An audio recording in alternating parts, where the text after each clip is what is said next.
हम इसमें फ्रॉक बनाएंगे। Hi guys, welcome back to my channel. First हम बॉडी की कटिंग कर लेंगे। हमने फैब्रिक को फोल्ड में रख लिया है। फर्स्ट हम इसका बॉडी लेंथ लेंगे। हम बॉडी लेंथ ले लेंगे 1/2 इंच स्टिचिंग के लिए, 1/2 इंच। शोल्डर हमारा 5.5 इंचेस है। 11 इंच का हमने हाफ लिया हुआ है। 5.5 इंचेस हमारा शोल्डर है। जितना हमारा शोल्डर रहता है उतना ही आर्म होल रहता है। 5.5 इंच हमने आर्म होल को भी मार्क कर लिया है। स्ट्रेट लाइन ड्रॉ कर लेंगे इस तरह से। हमने आर्म होल की मार्किंग कर रहे हैं। ये हमारा शोल्डर आर्म होल की मार्किंग हो गई। अब यहाँ पर हम चेस्ट की मार्किंग करेंगे। हमारा चेस्ट है 7 इंचेस। हमने उसका 1/4 पार्ट लिया हुआ है चेस्ट। और अभी हमारा वेस्ट है। वेस्ट हमने 6.5 इंचेस लिया हुआ है। यहाँ से हम यहाँ को इसको स्ट्रेट लाइन ज्वाइन कर देंगे। ये हम स्टिचिंग के लिए 1.5 इंच मार्जिन ले रहे हैं। एक और यहाँ पे भी 1.5 इंच मार्क करके एक और लाइन ड्रॉ कर लेंगे हम। ये हमारा मार्जिन के लिए है। हमारी बॉडी की मार्किंग हो गई है। अब हम यहाँ पर फ्रंट आर्म होल की मार्किंग करेंगे। 1/2 इंच को हमने अंदर की तरफ मार्क कर लिया है। इस तरह से एक स्ट्रेट लाइन ड्रॉ कर लेंगे और अब हम इसको यहाँ से शेप देंगे। फर्स्ट हम बैक आर्म होल की मार्किंग करेंगे। ये हमारा बैक वाला आर्म होल है।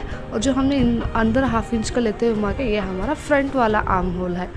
आर्म होल की मार्किंग हमने कर ली है। हमारी बॉडी की कंप्लीट मार्किंग हो गई है। अब हमें नेक की मार्किंग करना है। हमने यहाँ से शोल्डर को 1/2 इंच डाउन कर लिया है। यहाँ से हमें एक स्ट्रेट लाइन ड्रॉ कर लेना है। अब हम यहाँ पर नेक के लिए 2.5 इंचेस हम मार्क कर रहे हैं।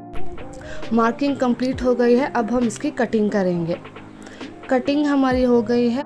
दोनों पार्ट को हमने ओपन कर लिया है। नेक की कटिंग हम लास्ट में करेंगे क्योंकि हम इसमें कॉलर का डिज़ाइन देने वाले हैं, इसलिए मैं नेक की कटिंग होल्ड पर रखा हूँ। ये हमारा फ्लेयर है। अब हमने बॉडी का फ्लेयर लेने के लिए 20 इंचेस की लेंथ ले रहे हैं। बॉडी का फ्लेयर ये आपकी मर्ज़ी, जितना आपको घेरा चाहिए आप उतना ले सकते हैं।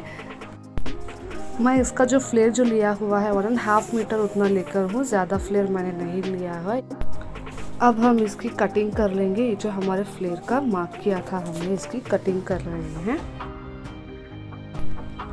इस तरह से हम इसकी फ्लेयर में प्लीट्स बनाकर बॉडी में अटैच करेंगे। इस तरह से प्लीट्स बना के फ्रंट और बैक में। इस तरह से हमारी फ्रॉक की कटिंग कंप्लीट हो गई है। अब हम इसकी स्टिचिंग करेंगे। So let's start the stitching. First हम बॉडी के फ्रंट नेक की मार्किंग करेंगे। नेक की लेंथ है 2.5 इंचेस और नेक की विड्थ है 2.5 इंचेस। हम राउंड शेप का नेक मार्किंग करेंगे। इस तरह से शेप पर रखते हुए राउंड शेप मार्क कर लेंगे। ये हमारा फ्रंट का नेक मार्किंग हो गई है। अब हम इसकी कटिंग कर लेंगे। ये हमारा बैक वाला पार्ट है। बैक वाला पार्ट की विड्थ है 2.5 इंचेस। उसको हम सिर्फ 1/2 इंच की लेंथ मार्क करते हुए कट कर लेंगे। इसमें हम कॉलर लगा रहे हैं, इसलिए हम बैक साइड नेक को 1/2 इंच ही मार्क कर लें। अब हम इसकी कटिंग कर लेंगे।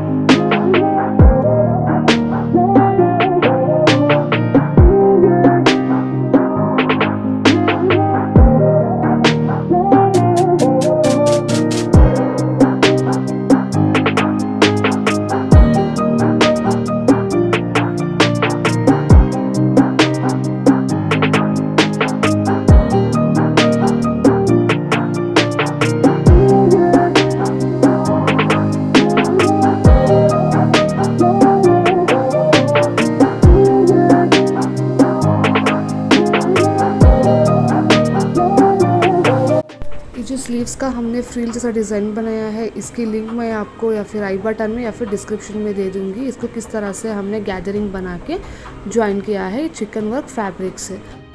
अब हमें स्लीव्स को अटैच कर लेना है। जिस तरह से स्लीव को हम अटैच करते हैं उसी तरह से दोनों साइड भी हमने स्लीव्स को अटैच कर लिया। इसके बाद हम साइड की फिटिंग कर लेंगे बॉडी की। जिस तरह से 1.5 इंच हमने मार्जिन छोड़ा था, उसी मार्जिन में हमने दोनों साइड भी फिटिंग कर लिया है। अब हमारी बॉडी के स्लीव्स अटैच होकर तैयार हो गए हैं। बॉडी की साइड की फिटिंग भी हो गई है। अब हम इसमें फर्स्ट नीचे का फ्लेयर जो है उसमें गैदरिंग बनाएंगे। गैदरिंग बनाने के बाद हम उसको अटैच करेंगे।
हमारा फ्रॉक का ये जो फ्रंट प्लैकेट है इसको हमें सिंगल और डबल पट्टी जिस तरह से स्टिच करते हैं उस तरह से मैंने इसको स्टिच कर लिया है। उसके बाद हमें कॉलर की स्टिचिंग आप देख सकते हैं मेरे चैनल में, या फिर मैं कॉलर किस तरह से स्टिच करते हैं उसकी लिंक आपको डिस्क्रिप्शन में दे दूँगी, कॉलर की स्टिचिंग।